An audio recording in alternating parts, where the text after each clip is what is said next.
नमस्कार दोस्तों, प्यारे छात्रों। मैं Yashpal Bhati JSB coaching centre में आपका स्वागत करता हूं। तो प्यारे छात्रों, आज की हमारी क्लास है भूगोल के मिक्स क्वेश्चन का पार्ट नंबर 2, ज्योग्राफी के मिक्स क्वेश्चन का पार्ट नंबर 2।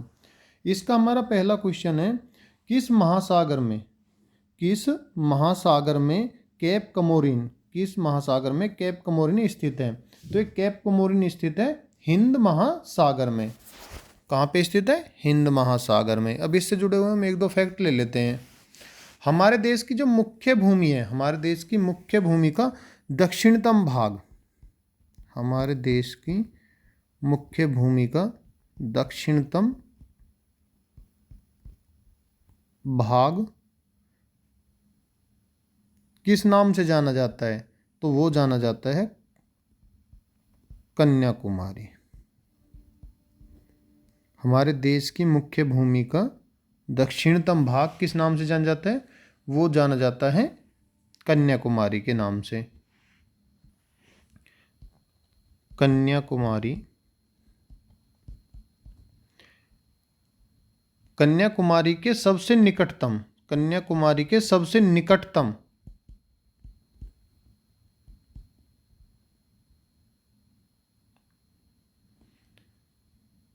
कन्याकुमारी के सबसे निकटतम भाग को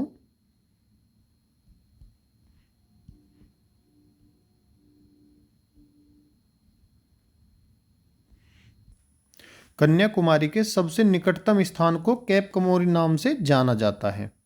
कन्याकुमारी के सबसे निकटतम स्थान को केप कमोरिन के भौगोलिक उपनाम से जाना जाता है।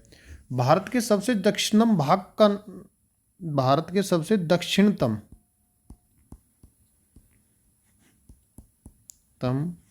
भाग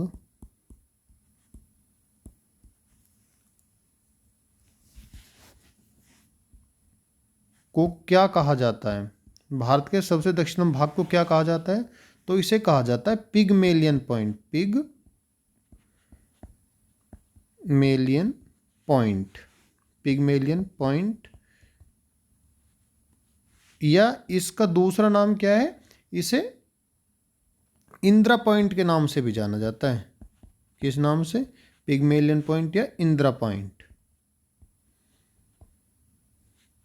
पिगमेलियन पॉइंट या इंदिरा पॉइंट के नाम से भी इसे भारत के दक्षिणतम भाग को जाना जाता है।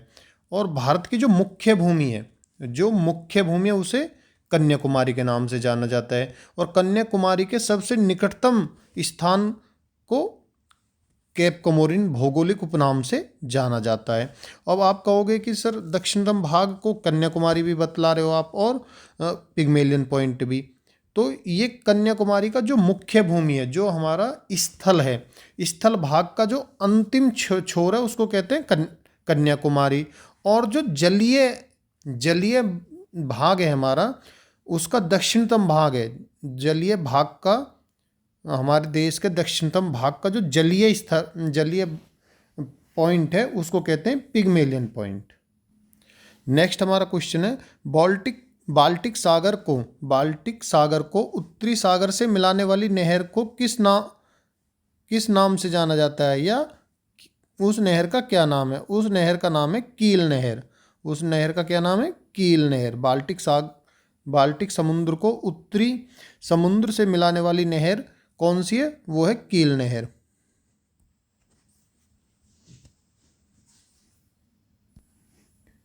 कील नहर कहाँ पर स्थित है?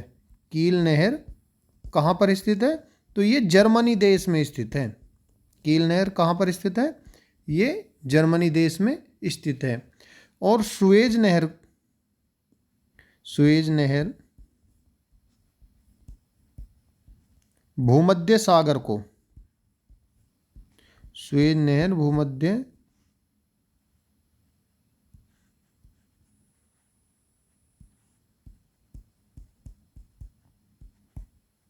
सागर को लाल सागर से जोड़ती है। सुएज नहर भूमध्य सागर को लाल सागर से जोड़ती है। नेक्स्ट हमारा क्वेश्चन है, पनामा नहर अटलांटिक महासागर को,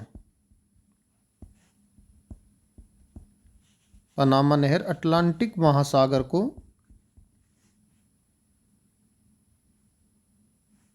प्रशांत महासागर से जोड़ती है।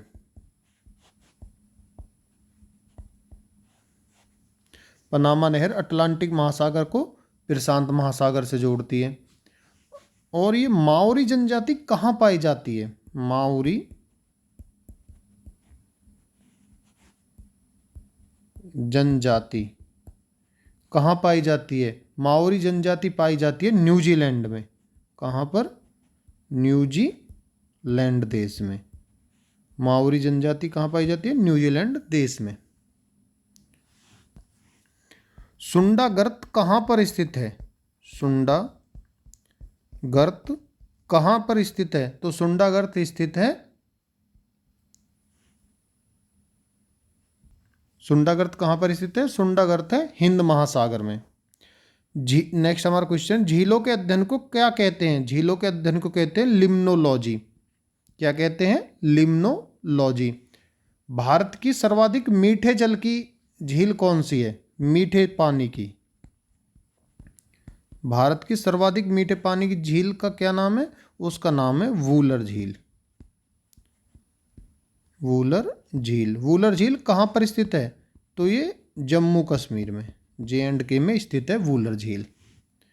नेक्स्ट हमारा क्वेश्चन है, मारियाना ट्रेंच किस महासागर में स्थित है? मारियाना ट्रेंच किस महासागर में स्थित है? तो ये है प्रशांत महासागर में। मारियाना ट्रेंच कहाँ पर स्थित है? प्रशांत महासागर में। मारियाना गर्त की गहराई कितनी है? की गहराई, मारियाना गर्त की गहराई कितनी है? 11,022 मीटर। 11,022 मीटर मारियाना गर्त की क्या गहराई है? 11,022 मीटर। नेक्स्ट फैक्ट है हमारा, यूरेशियन बेसिन,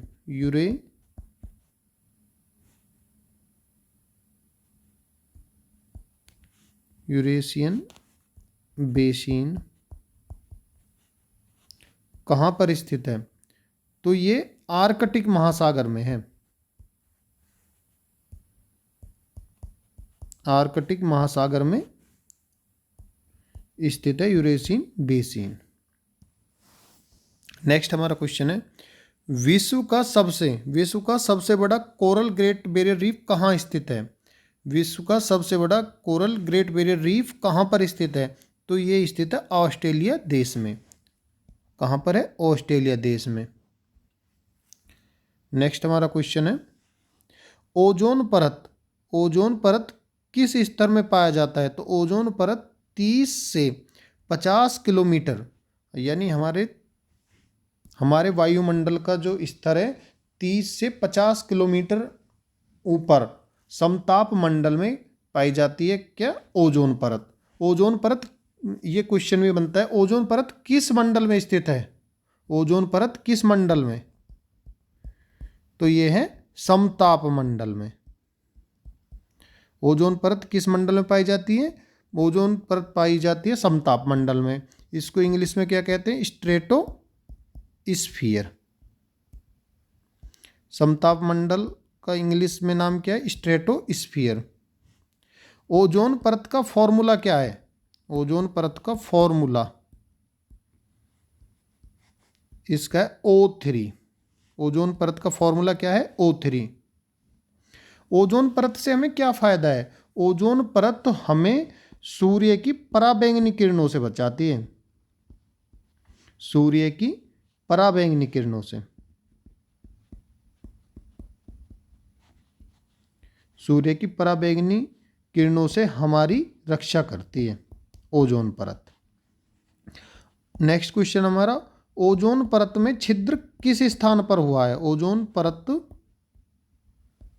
में छिद्र किस स्थान पर हुआ है? तो वो हुआ है अंटार्कटिका में। कहाँ पर? अंटार्कटिका में, जहाँ पर जीव नहीं रहते हैं।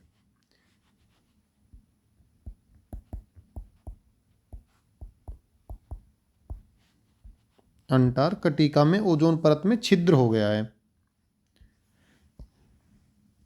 ओजोन परत को सर्वाधिक नुकसान कौन सी गैस पहुंचाती है? ओजोन परत को सर्वाधिक नुकसान कौन सी गैस पे पहुंचाती है? वो पहुंचाती है CFC, क्लोरोफ्लोरोकार्बन। कौन सी? Chloro fluoro carbon. ये क्लोरोफ्लोरोकार्बन कहाँ से निकलती है? तो ये हमारे घरों में यूज होने वाले AC, फ्रिज और जो भी शीतलक पदार्थ होते हैं, जैसे AC है, फ्रिज है, इनसे ये क्लोरोफ्लोरोकार्बन निकलती है और ये सीधा हमारे ओजोन परत को नुकसान पहुंचाती है। ओजोन परत को अन्य किस नाम से जाना जाता है? ओजोन परत का दूसरा नाम क्या है? पृथ्वी का रक्षा कवच। पृथ्वी का रक्षा कवच किसे कहा जाता है? तो वो कहा जाता है ओजोन परत को। पृथ्वी का रक्षा कवच किसे कहा जाता है? ओजोन परत को। पराबैंगनी किरणों से हो क्या जाता है? पराबैंगनी किरणों से हमें सरफेस कैंसर हो जाता है। क्या हो जाता है? चर्म कैंसर।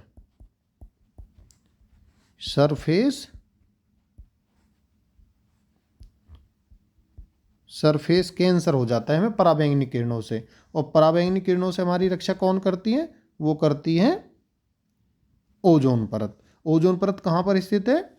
समताप मंडल में। नेक्स्ट हमारा क्वेश्चन है, मीटियोलॉजी में किसका अध्ययन करते हैं? मीटियोलॉजी में किसका अध्ययन करते हैं? तो मीटियोलॉजी में करते हैं मौसम का अध्ययन।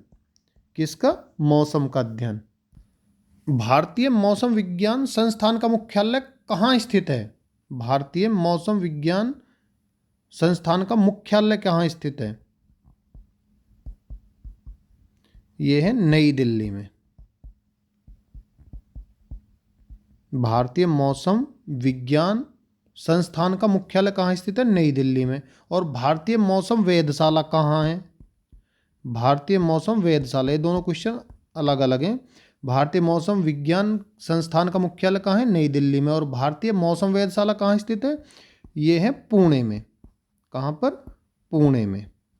और भारतीय मौसम विज्ञान संस्थान का मुख्यालय कहाँ स्थित है? नई दिल्ली में। और भारतीय मौसम वेधशाला कहाँ स्थित है? पुणे में। नेक्स्ट हमारा क्वेश्चन है, विली विली क्या है? ये विली विली क्या है? यह एक उष्ण कटिबंधीय चक्रवात है जो ऑस्ट्रेलिया देश में चलते हैं। विली विली क्या है? एक उष्ण कटिबंधीय चक्रवात है जो ऑस्ट्रेलिया देश में चलते हैं। जैसे हमारे देश में क्या चलती है? लू। गर्मियों में हमारे देश में चलने वाली हवा का नाम क्या है? लू। ऐसे ही ये ऑस्ट्रेलिया में चलने वाला एक उष्ण कटिबंधीय चक्रवात है जिसका नाम क्या है? Willy willy. नेक्स्ट हमारा क्वेश्चन है, वायुमंडलीय दबाव को मापने के लिए किस उपकरण का प्रयोग किया जाता है? तो वो किया जाता है बैरोमीटर का। वायुमंडलीय दबाव को मापने के लिए किस उपकरण का प्रयोग किया जाता है? बैरोमीटर का। दूध की शुद्धता को मापने के लिए, दूध की शुद्धता किससे मापी जाती है? लैक्टोमीटर। लैक्टोमीटर। दूध की शुद्धता को मापने वाले यंत्र का क्या नाम है? लैक्टोमीटर। और तापमान को मापने वाले यंत्र का नाम? तापमान को मापने वाले यंत्र का नाम क्या है? थर्मोमीटर। थर्मोमीटर।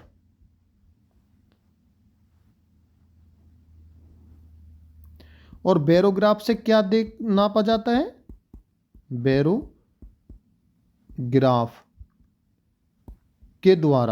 बैरोग्राफ के द्वारा वायुमंडलीय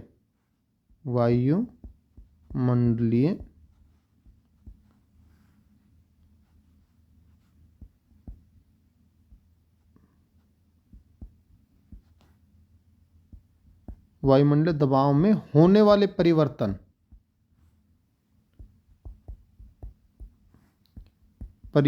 को बैरोग्राफ से नापते हैं।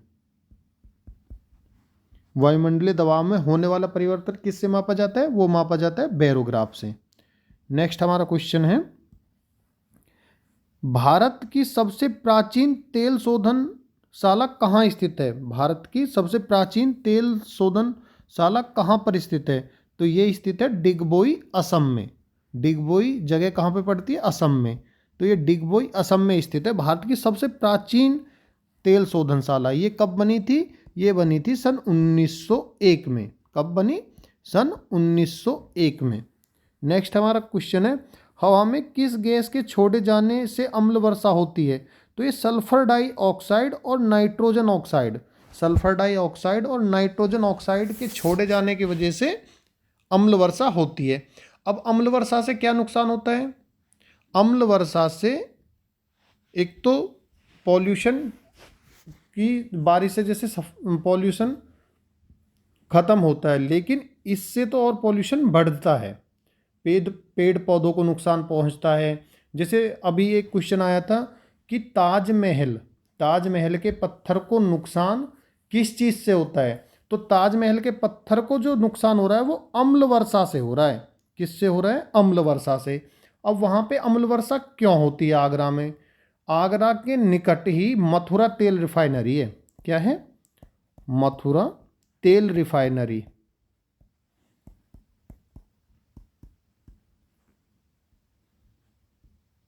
मथुरा तेल रिफाइनरी है जिससे सल्फर डाइऑक्साइड और नाइट्रोजन ऑक्साइड गैस निकलती है, और उस पॉल्यूशन से वहां पर क्या होती है? अम्ल वर्षा,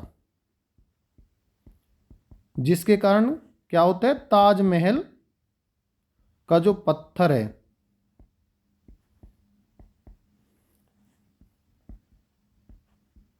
ताजमहल का पत्थर खराब हो रहा है, उसका कलर पीला पीला हो जाता है। तो प्यारे छात्रों, क्लास को देखने के लिए धन्यवाद। आज क्लास टॉपिक वाइज टॉपिक पढ़ाई गई है, थोड़ा परिवर्तन किया गया है। छोटी क्लास है, क्लास को अच्छे से वॉच करें और नोट्स को अपनी भाषा में बनाते रहें। धन्यवाद, और अपनी तैयारी करते रहें।